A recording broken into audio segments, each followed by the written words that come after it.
Good morning. My name is Kathy McAterian, and I am the diabetic educator for Richardson Independent School District. I'd like to welcome you to the Level 3 training program for diabetic care.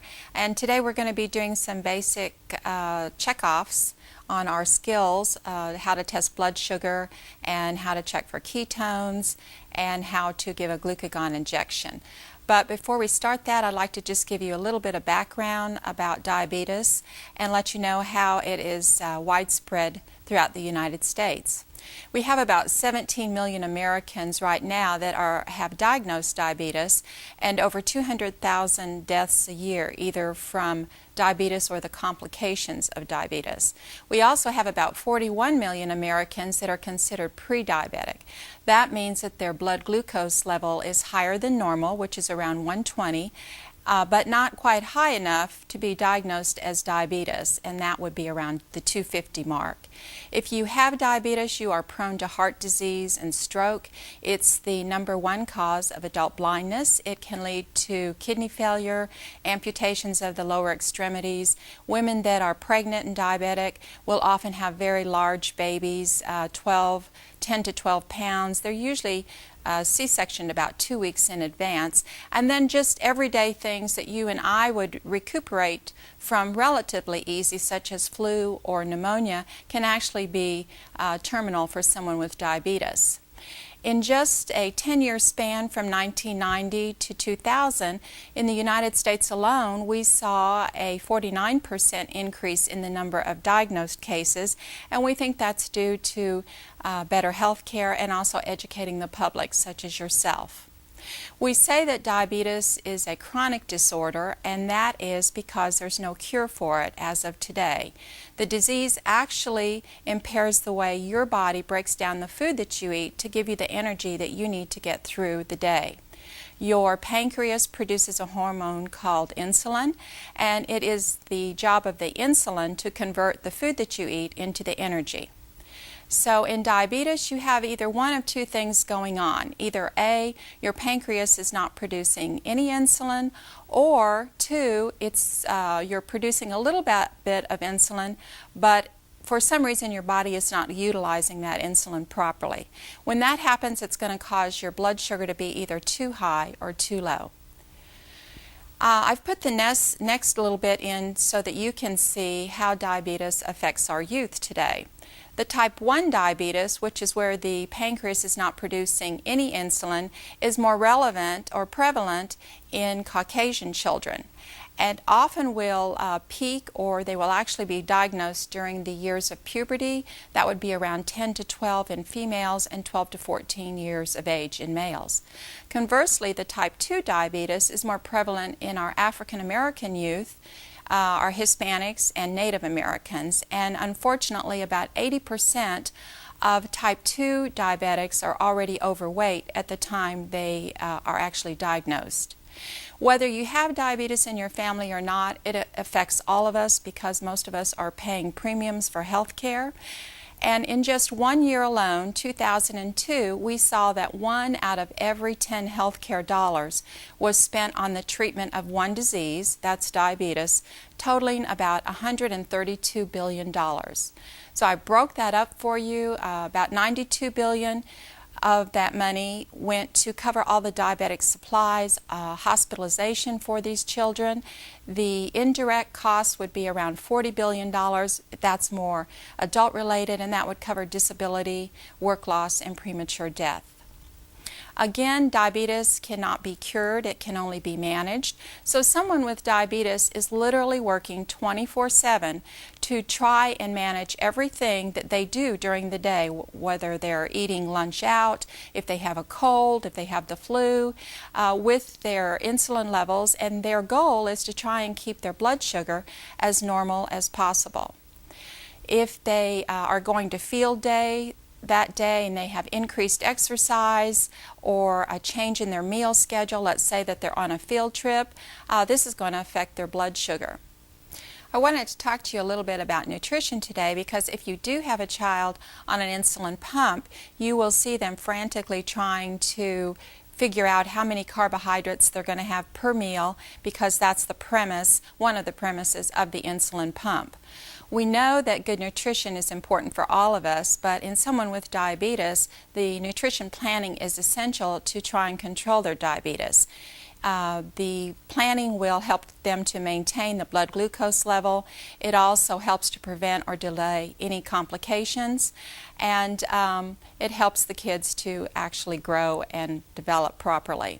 The meals and snacks should be carefully timed to balance the exercise and insulin with their medications. As far as the carbohydrate counting, we all know that that calories come from three sources, and that's carbohydrates, protein, and fat. Each nutrient type affects our blood sugar differently, but we're really concerned with the carbohydrates because the carbohydrates contain the simple sugars and our starches.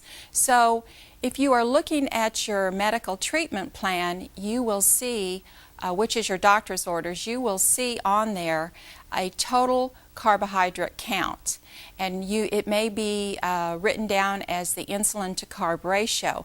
We're not so much worried about did they have a jelly donut for breakfast or did they have pizza for lunch. We're not interested in where the carbs are really coming from as far as food source. What you will see on your doctor's orders, and it's very important to look at that if you're going to be on a field trip, the total carbohydrate count, because that's going to tell you how many carbohydrates your student needs at snack time. It's going to be determined by the healthcare team, that's the doctor and the nutritionist, and it's going to be on your IHP. If you look at your doctor's orders, and again, the doctor's orders is going to tell you everything that you need to know about your diabetic. So we're not asking you to make any medical decisions. We're asking you to become familiar with the diabetic management treatment plan and look on there to see what type of insulin your student is on, how many carbohydrates they need, and what time they're supposed to take their meals. If there's anything special on there about exercise or physical activity, that's going to be on your doctor's plan. Generally, exercise lowers everybody's blood sugar, and someone with diabetes may have to alter their insulin with their planned exercise, and the exercise is going to lower their blood sugar level. So they may need to make adjustments in any medication that they're on, in their food intake, in their insulin. They may also carry a quick-acting source of glucose, maybe some type of juice or sugar tablets, so in case they feel that they are bottoming out or their blood sugar is getting low, that they have something available. So it's going to be real important for the PE teachers and coaches to be familiar with both the symptoms of high and low blood sugar so that they will know how to act or what to give the student if their blood sugar bottoms out. So we have these two types of diabetes that we've been talking about. Again, just to recap, the type 1 diabetes is where the pancreas is not producing any insulin. And these kids are going to receive their insulin either through injections or a pump. Type 1 diabetes is the most common type of diabetes we see in the school-age child. Type 2 diabetes, again, is where the pancreas is not producing enough insulin or something's happened and your body is not utilizing that insulin properly. An adult may be able to control type 2 diabetes with diet and exercise. It's very hard for an adult, almost impossible for a child.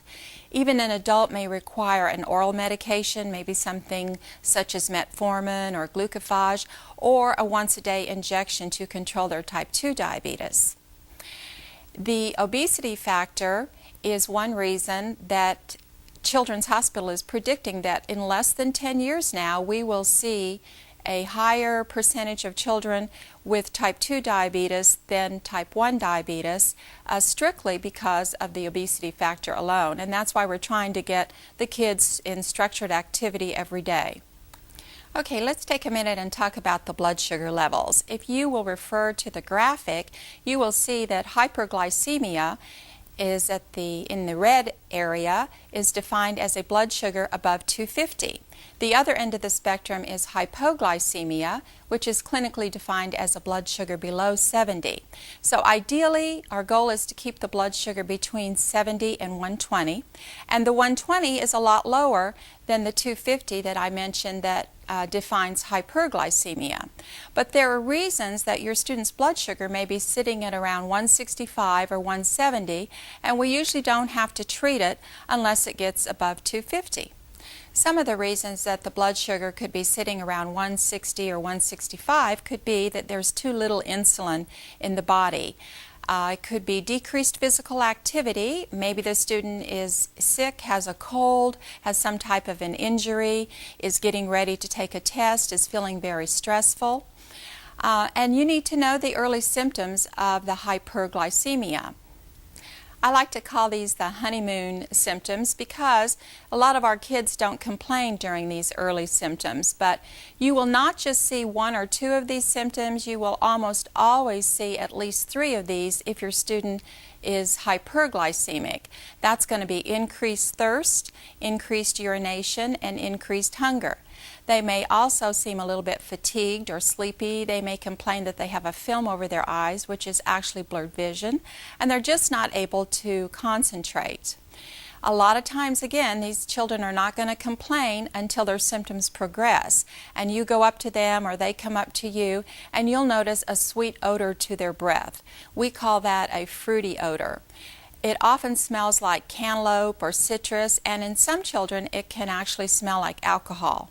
They may progress and become very nauseated and vomit, progress and become very weak, confused, go into labored breathing, and eventually could end up unconscious and in a diabetic coma. That is extremely rare that that's going to happen on your campus. You usually see someone in a diabetic coma that has not yet been diagnosed with diabetes. But you have to be able to test their blood sugar, and so that you will know what to do because the treatment's going to be different. You have the student test, or if they're unable to test and you see that the blood sugar is over 250, you can easily bring that blood sugar down. If it's within 30 minutes of their designated lunchtime, you can send them to the clinic and they can go ahead and take their lunchtime correction dose of insulin, and that's going to be written on their medical treatment plan. The other thing you're going to have them do is check their urine for something called ketones. And it's a very, very easy test to do, and this is how you're going to differentiate high blood sugar from low blood sugar. So what you want to remember is if the blood sugar is over 250, you have them take a keto stick into the bathroom and check their urine. And this is how they do it. It's a very easy procedure. I've put out some keto sticks for you, and if your student is male, he takes one of these strips into the bathroom and he can dip it into the stream of urine. If it's a female, then she's going to have some type of receptacle to collect the urine. You put it in the urine and it develops in about 15 seconds, and all you do is compare it to the outside of your ketone bottle. The rule of thumb is if your ketones are reading negative or small, you can bring those down by giving 1 to 2 glasses of water every hour. If your student has a bottle of water and is thirsty, because remember I said that kids with diabetes and high blood sugar are thirsty, you don't have to say, no, you can only have so much water in 30 minutes and 30 minutes give them more. Go ahead and let them have the water that they need. The more they drink, the more they're going to avoid, and the ketones are actually washed out in the urine. If the ketones are moderate or large, you're going to go ahead and start pushing your water 1 to 2 glasses every hour, and the student should remain in the clinic for monitoring. At that point, you want to go ahead and notify the parent to see if they want to come and pick up their student. If the student does remain at school, you want to retest the blood sugar and ketones at least every 2 to 3 hours until the ketones are negative. The one thing you do not want to do is let your student participate in PE or other forms of strenuous exercise if your blood sugar is over 250 or if you have high ketones. And the reason is that the more energy they expend, that will actually increase the production of the ketones when the blood sugar is over 250. If your student develops nausea or vomiting and rapid breathing and you have that fruity odor to their breath, that's usually a 911 situation. So you want to definitely call 911, the nurse, and the parents. Remember, every time you call 911, it does cost that family several $100s in ambulance fees.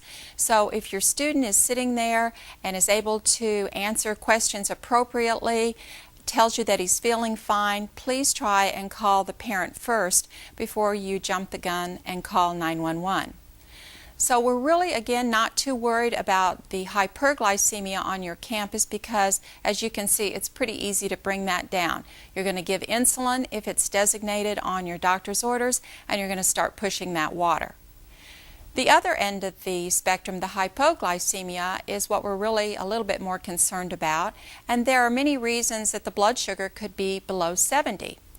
This time it could be that there's too much insulin in the body and too little food. An example of that might be that your student took his morning insulin, but mom honked the horn and he ran out the door and he didn't eat his breakfast. So now he's got this extra high level of insulin. Or he's going to field day, he took his insulin and he did not take enough insulin to cover him through an increased physical activity. We've got mild symptoms, again, of the low blood sugar. And these can be very, very basic symptoms such as headache or sweating.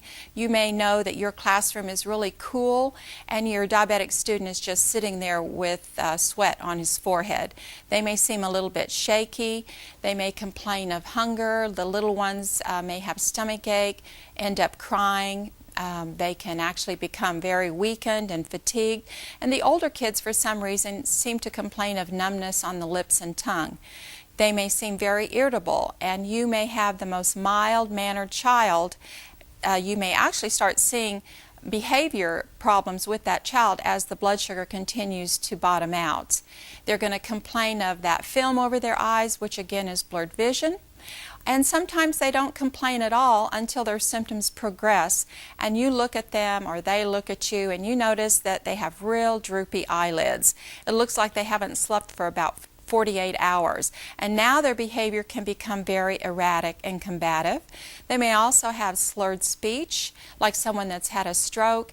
Oftentimes little ones will lose coordination, can actually void on themselves. They're very confused. They can't tell you if mom has a cell phone, does she work, or anything about their general information about themselves.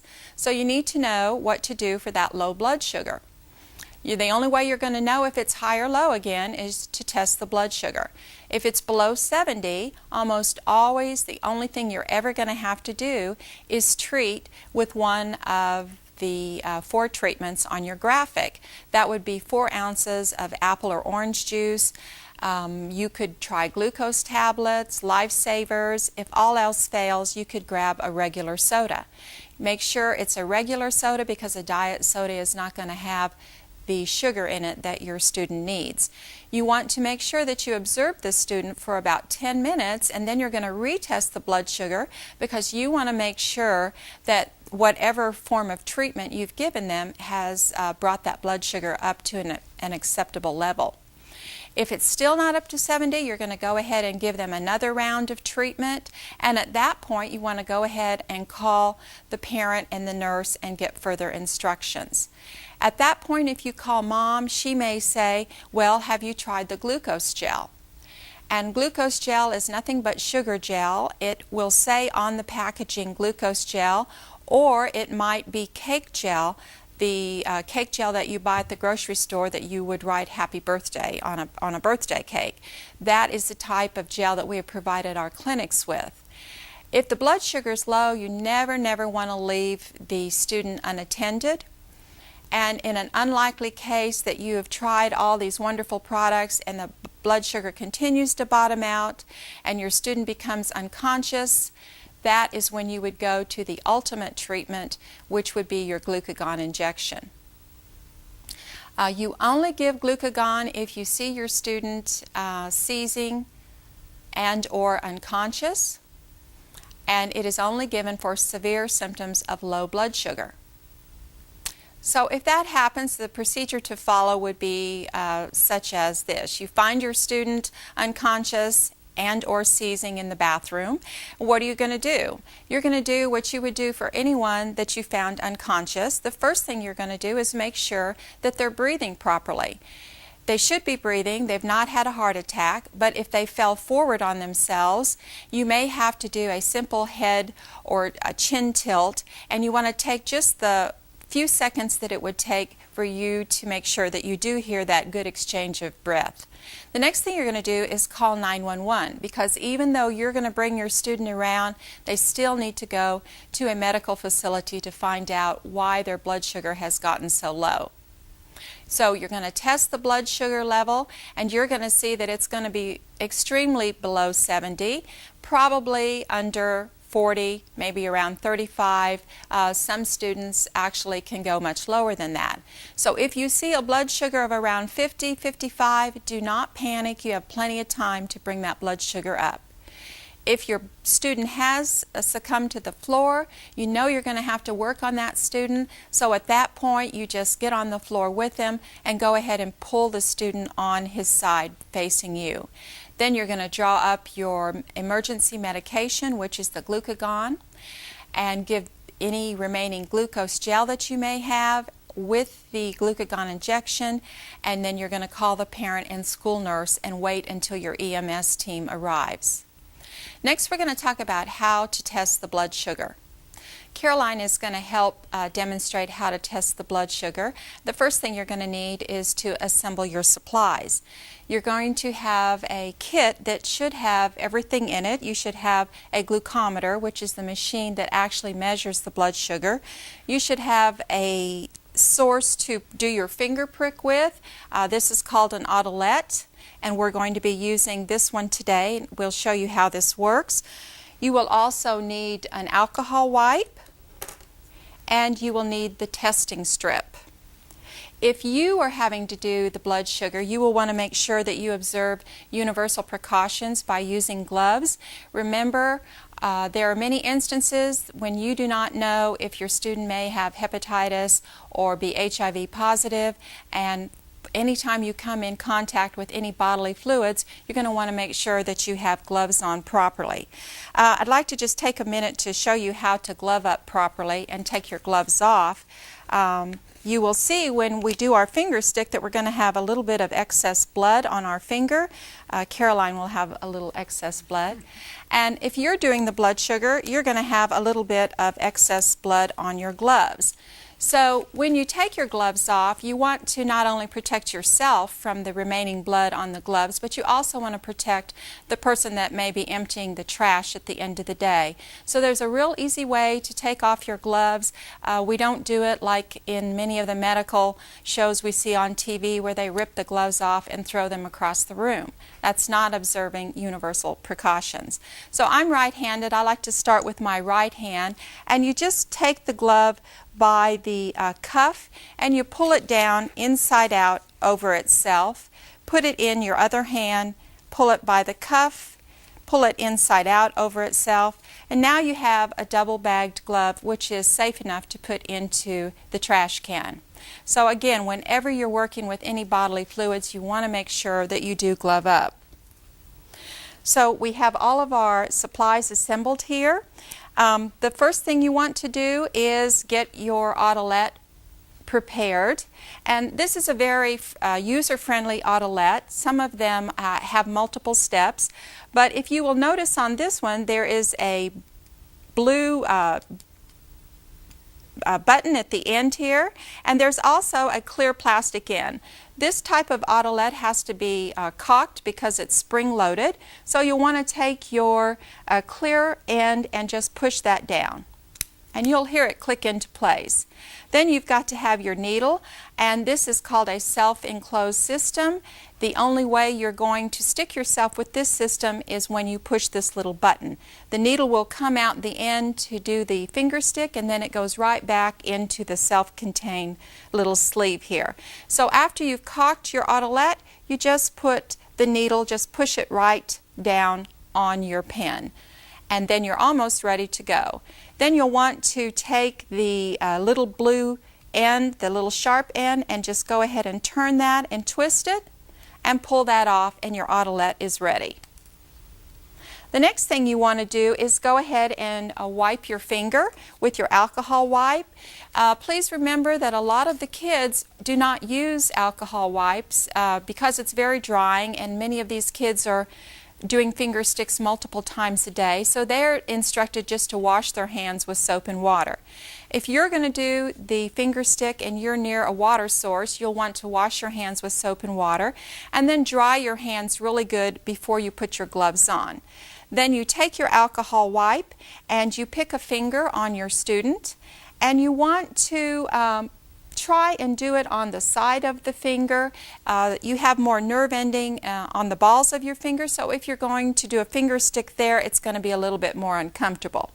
You want to do your alcohol wipe first so that your finger can air dry, because if you do your finger stick and you have wet alcohol, you're not going to get an adequate drop of blood on your finger. So Caroline has already cleaned her finger and put her alcohol wipe down. The next thing you want to do is look at your testing strip, and you pull the little strip, the package open, and you pull out your strip. Try and handle it on the edges of the strip, and when you put your strip into the top of your machine, it is going to turn the machine on.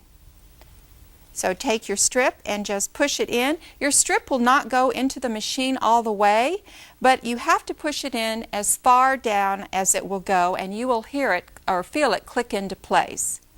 It is the straight edge of your strip that goes into the top of your machine, and you'll hear that little beeping sound. If you will look at your glucometer, you will see some numbers flashing at you, and this is how you're going to know that your strip is in the machine far enough. The first set of numbers on this particular machine is F5, and that is a code that in other words, this machine is programmed for this F5 strip. This machine will not give you adequate results with a different type of strip.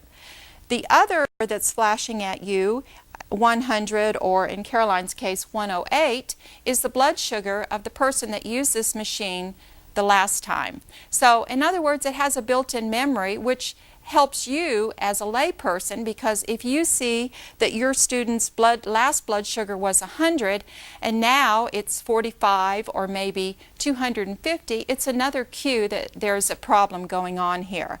Your machine will only stay on for about 2 minutes, and the newer machines actually work a little bit faster. So when you do your next level of training with your individual nurse, she's going to show you what type of glucometer your student uses. Okay, so we've got our machine ready to go, and we've got our strip in there, and now we're going to do our finger stick.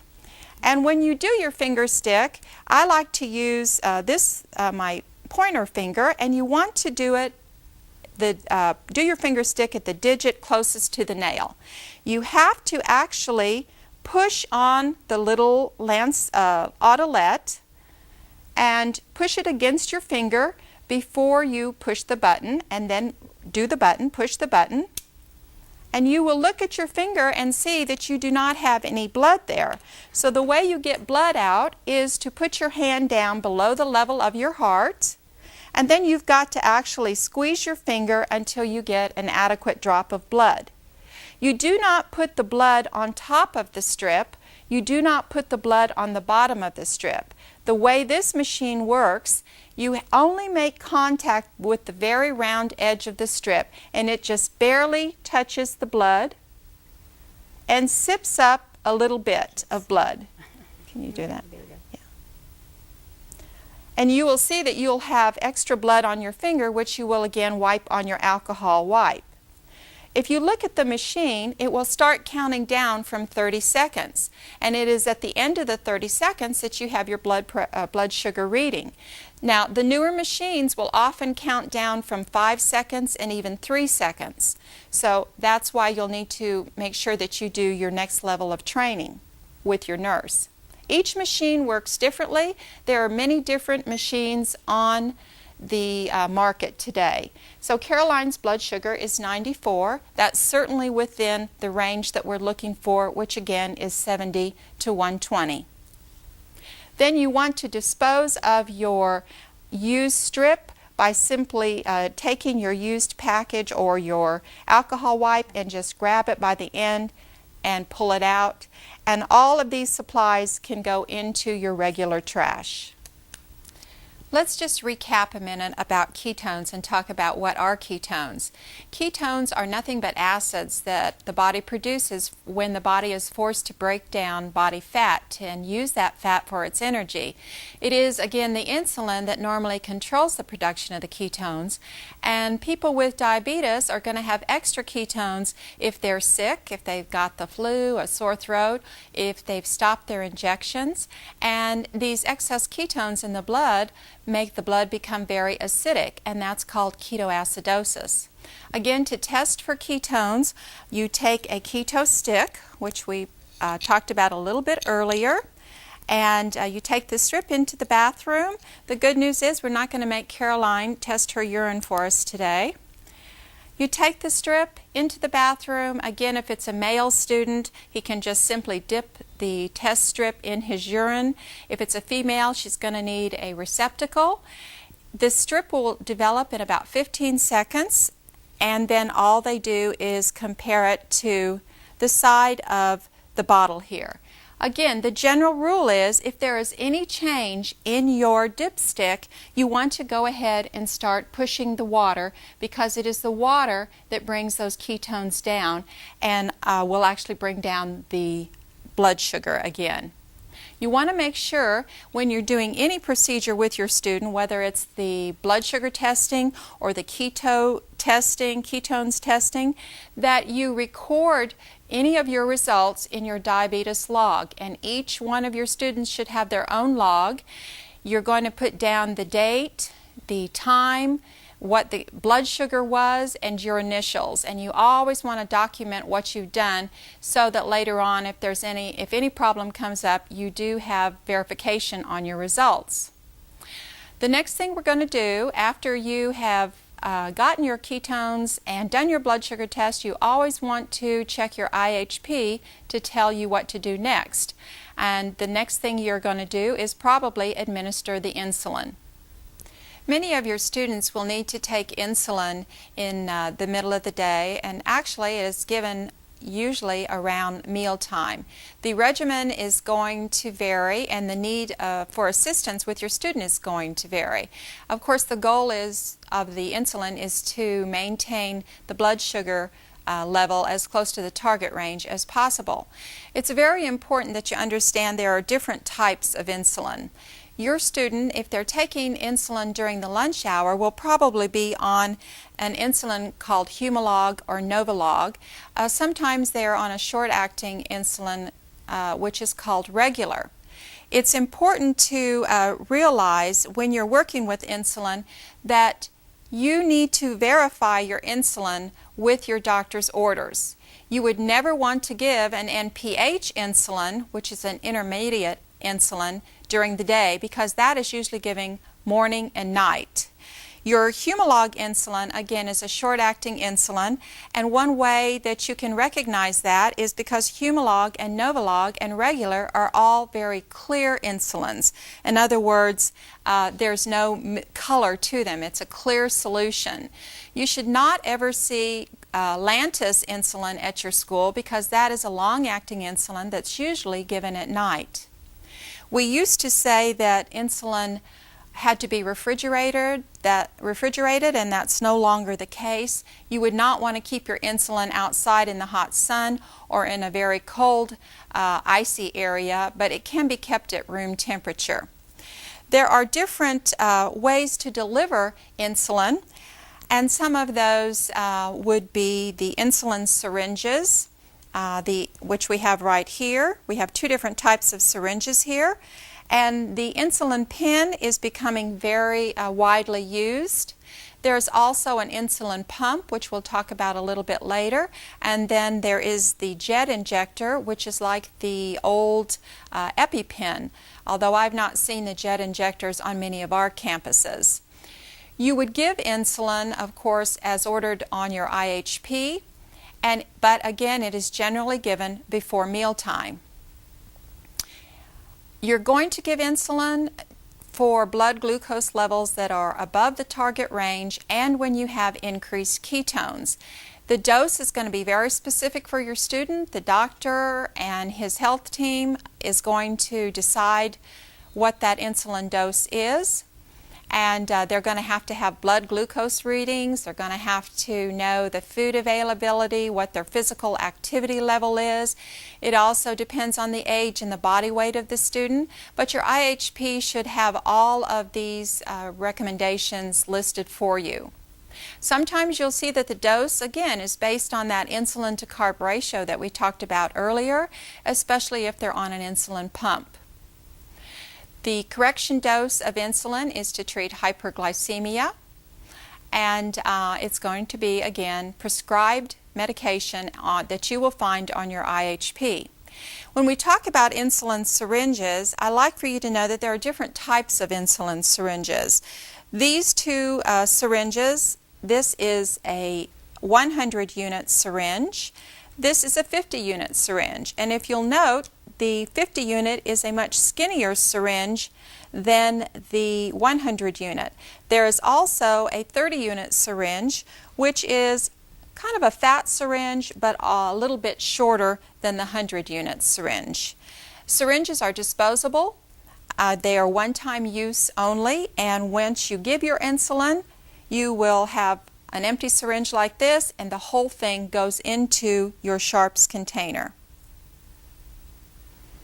Before you give any insulin or any medication of any type, you want to make sure that you observe the 5 rights of medication administration.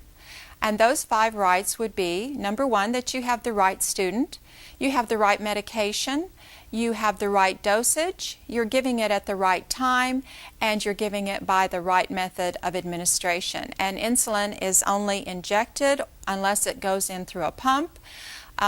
So that would be your method of administration.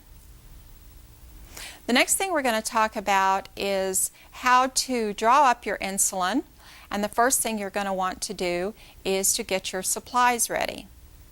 So your supplies, you've already done your blood sugar test so that you know that the blood sugar is high, and you're going to have to look at your IHP, which again is your doctor's orders, and the very first thing you're going to do is get everything that you need, which is going to be your insulin syringe, and you'll need an alcohol wipe, and you will need, of course, your target, which today we're going to be using an injection cushion, and then you're going to have your doctor's orders also in front of you. The very first thing you're going to do is look at your doctor's orders and verify that you have the right type of insulin. And what we're writing into our policy is before you give any insulin, you will verify that you have the correct insulin and have drawn up the correct dose with another employee, and both of you will sign off on the blood sugar log. The first thing you're going to want to do, again, is if you are doing it or if you're observing your student give insulin, you want to make sure that you or your student wash their hands and dry them thoroughly. Again, the only time you would have to give the insulin is if your student is unable to give their own insulin. Maybe they're a very young child, or maybe their hands are real shaky, or they're just not independent yet. So you're going to dry your hands and put on your gloves. Of course, if your student is giving their own insulin, they do not have to wear gloves. Insulin is considered a multi-dose vial. In other words, there are many doses of insulin in this bottle of insulin. So once you have taken off the protective cap, the top of your bottle is no longer sterile. So it's very important that before you, Caroline is not going to be using an actual insulin bottle today, but before you draw up your insulin, that you clean off the top of the bottle with an alcohol wipe. Very good. We'll do this together. Okay. Okay, so if you look at your insulin bottle and you've got your syringe, you need to equalize the pressure in your bottle so that it comes out much easier.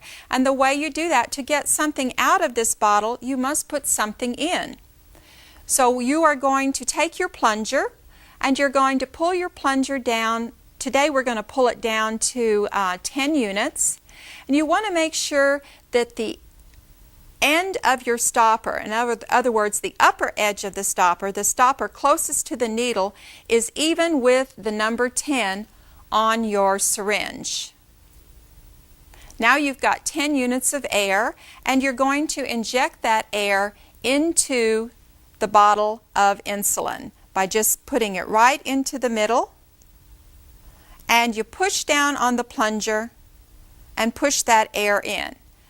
Go ahead and leave your syringe in there. Now you want to turn your bottle upside down. You cannot get anything out of a bottle if it is not upside down, or it's pretty hard to do that. So now you're going to look at your IHP, and if it tells you to give 10 units, you're going to pull your plunger down again until that little stopper is even with the number 10. Remember that insulin comes in units, not cc's, so when you're looking at your doctor's orders, you are not going to see 10 cc's, it's going to be written as 10 units. So now you've got your insulin in there, you take your syringe out, and you want to prepare your syringe. There will probably be a little bubble of air in your syringe, and you want to very gently get rid of that. So you do that by kind of vigorously tapping your syringe, and then you very, very gently push up on your plunger until you get one little bubble of fluid at the top of your needle. Okay, now your syringe is ready to go. One thing about insulin you need to remember is that it is your best friend, and it can also be your worst nightmare. So before you give it, you're going to go to another employee or someone that is perhaps trained to give insulin. Or if you're observing your student, you want to verify the dosage. The first thing you're going to do is, of course, look at your doctor's orders. Number one, do I have the right insulin? Please do not ever think that NPH insulin is a generic for Novolog or Humalog. Insulin does not have any generic names. You must have the right name of the insulin on your paperwork. If you do not have the right insulin that's on the paperwork, you do not want to give that insulin. So you're going to verify that with another employee. You would say, do you have a minute to check this with me? You look at your orders and you see the orders say Humalog insulin. Is this Humalog insulin? Yes. Yes. And then you say the orders say draw up 10 units. Is this 10 units? Yes. You've verified that, and now you both sign off on the sheet. When you're getting ready to give your insulin, if your student is very young, you can let them select their own site. But for all purposes in our district, we usually give any medication, whether it's insulin or glucagon, in the upper back of the arm here. And even your smallest student is going to have excess tissue in the back of the arm. Some students will give their insulin in the abdomen. We do not follow that policy in our district. If you are giving it, you want to only go to the upper back part of the arm again. So today we're going to be using our little cushions. So the first thing we're going to do, we've already verified our insulin dose. We're going to pretend like this is our student's arm, and we're going to open up our alcohol package and wipe off the back of our student's arm a couple times. When you give insulin, you want to push up the skin when you put your syringe and your needle in, and it would basically be like this. You push up the back of the arm, the tissue in the back of the arm, and you take your syringe and you go straight into your target. At that point, you want to let go of the skin. The reason for that is once you inject your insulin, you do not want any of it dribbling back out at you. So you let go of the skin, and then you push your plunger all the way in, and then you count to 5. 1, 2, 3, 4, 5, and then you remove the needle and dispose of your syringe. Again, you want to make sure that you count to 5 so that you do all of the insulin is placed in the tissue and none of it is going to dribble out at you. Very important at this point to never recap your needle. And this is what recapping the needle is. You would take your syringe and you would put it back into here, into the cap. In many places of employment, a nurse can be severely reprimanded for doing that. Again, remember, you don't know if your student is HIV positive or may have hepatitis. So we do not ever recap a needle. You would put your whole syringe into a red sharps container. Today I'm going to have Caroline just put her syringe down out of the way. The next thing I wanted to show you is an insulin pen. You will be seeing more and more insulin pens on your campuses. They don't have to be refrigerated. This is an insulin pen that was donated to me. They come 5 in a box, just like this. You can get them by mail order. And the cartridges, most of the cartridges or many of the cartridges are already pre-filled with insulin. Some of the cartridges are reusable and the patient has the ability to fill that cartridge with insulin. But this one was already filled. It is an empty cartridge, so it's not going to actually be, well, we will not be able to dial it up. The thing you want to remember about a pen, and this is very important, is that you have to have, of course, a needle that goes on it. This particular pen has a needle that looks just like this. It comes in a little plastic container. You must peel the back of the container off, and then you simply put this on your syringe and twist it. And now your needle is ready to go. It is very important that you use a new needle each time you use an insulin pen. When you reuse needles, they become very dull and they're very uncomfortable. So each student should have a new needle on their pen. After you have put the needle on there, you need to do something called priming the needle. And when you prime the needle, you're getting all the air out of that needle. This particular pen, and most of the pens, have a dial at the bottom of them. And you simply turn this black dial until you get the number 2 in this little window. That means that there is 2 units of insulin ready to be injected. You push the bottom of the pen and you're literally squirting out or wasting 2 units of insulin. But you must do that to make sure that you've gotten all the air out of there and that the inside of your needle is properly primed. After you've done that, then you go ahead, you look at your orders again, and for our purposes, we're going to say the doctor wanted 10 units of insulin. Then you would dial in, turn the dial until you get the number 10, and now your insulin pen is ready to go. At that point again, remember you're going to verify that. You can verify that you have 10 units of insulin showing in your window, and you're going to sign off on that log. That's what an insulin pen is. Again, you will be seeing more and more of those because they are extremely handy for the student to handle. The insulin pumps are actually battery-operated devices, and they're about the size of a beeper. It has a pre-filled reservoir, or the student and parent can fill the reservoir with the correct type of insulin. And there's a little computer chip that is in the little machine itself, and that controls the delivery of the insulin. The insulin pumps are worn 24 hours a day, and insulin pumps only deliver one type of insulin. That is going to be your short-acting insulin, which again is either Humalog or Novolog. The beauty of the insulin pump is it offers the diabetic a very tight control over their insulin or over their blood sugar, and it delivers a steady amount of insulin throughout the day.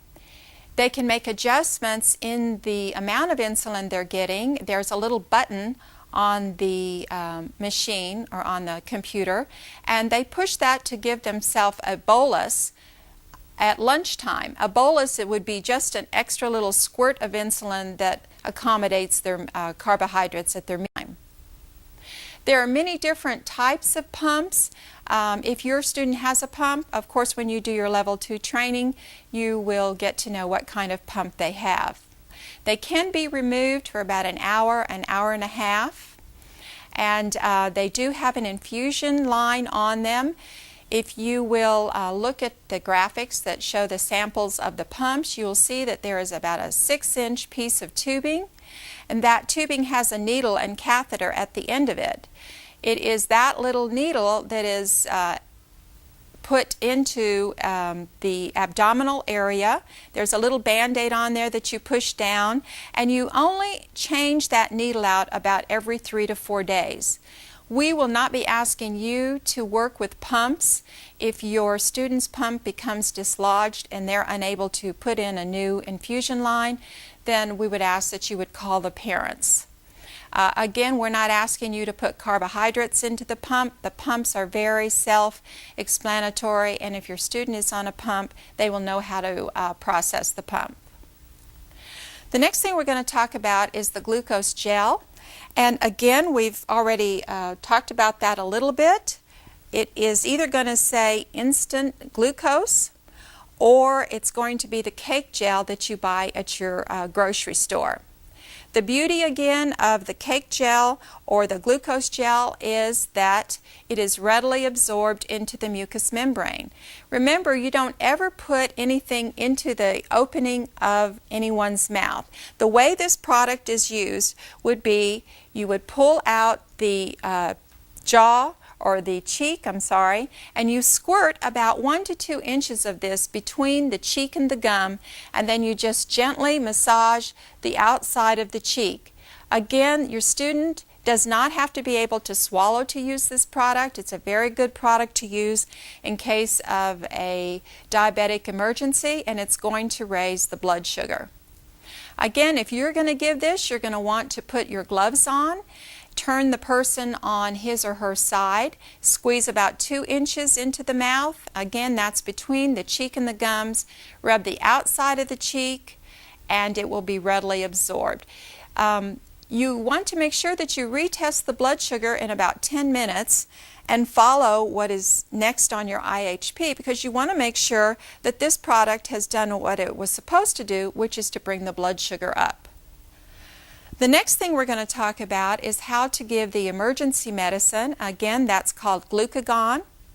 And before we start that, I want to tell you a little bit about glucagon. Glucagon is by prescription only. It is a medication that is used for severe episodes of low blood sugar, and it is prescribed by a physician.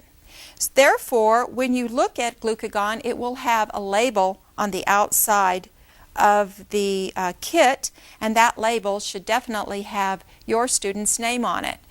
Oftentimes or occasionally you may have a parent that tries to send a glucagon kit in that maybe belongs to another member of the family.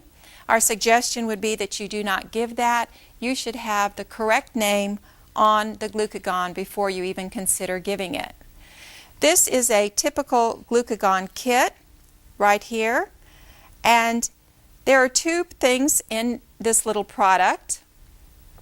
That is the medicine itself, which comes in a powder, and a pre-filled syringe, which has about 1 cc of liquid in it. Again, you're only going to give this for a student that is experiencing very low blood sugar, and that student would either be having seizures and or be unconscious. The very first thing you want to do if you find yourself in that predicament is to call 911 and to definitely get some help. And then you're going to get your supplies together and mix up your glucagon. Again, the medication is pre-measured, and the manufacturer understands that we would all be so nervous if we ever had to give this. They've included the illustrations on how to mix up the medicine right on the inside of the container. There are two different makers of glucagon. This particular kit is made by Eli Lilly, and it is a red kit. There is another maker called I think it's Novo Nordisk. It's an orange kit. It has the same product in it. The illustrations are a little bit different, but those are the two different manufacturers. And for some reason in this part of the country we seem to get the red kits. To prepare the glucagon is very easy, and the actual administration of the glucagon is very similar to your insulin injection that you just did. The very first thing you're going to do is note that your glucagon has this little gray cap on it right here. So when we do our glucagon today, Caroline will be using a normal saline vial that doesn't have the cap. Caroline, would you help me again, please? I've also drawn up for Caroline a pre-filled syringe that already has the liquid in it so that she can simulate the process with me. And she's got her little cushion here. Excuse me. And again, for glucagon, if your parent says to you, well, the doctor told us if we ever had to give glucagon, the proper place to give it is in the stomach. That is the proper place to give it because it's more quickly absorbed. In our district, again, we only give glucagon in the back of the arm, the same area that we would be giving our insulin injection. Okay, the first thing you're going to do then is to take the cap off your needle.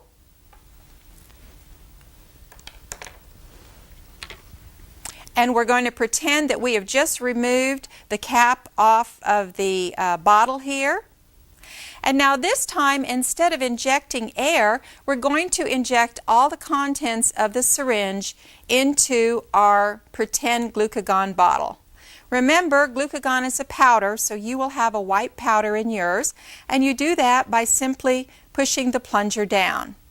At this point, you take the syringe out and make sure that you hold your needle up like this. Do not put it down. You do not want to contaminate it. And now you're ready to mix the medication. You don't ever want to mix it by shaking it like this, or you will get a lot of air bubbles in your solution. And the way you would mix it is to simply vigorously swirl the container of glucagon. And on the inside of the glucagon kit, it does show you the little swirling mechanism here. So you swirl until it's completely dissolved, and then before you draw it up, you want to make sure that you look at your medication. This is a very important step because your solution must be 100% clear, as in this bottle. If it were milky white or any yellow tinge to it or had any black flecks in it, you would not want to give that medication. It would mean that somehow it was contaminated.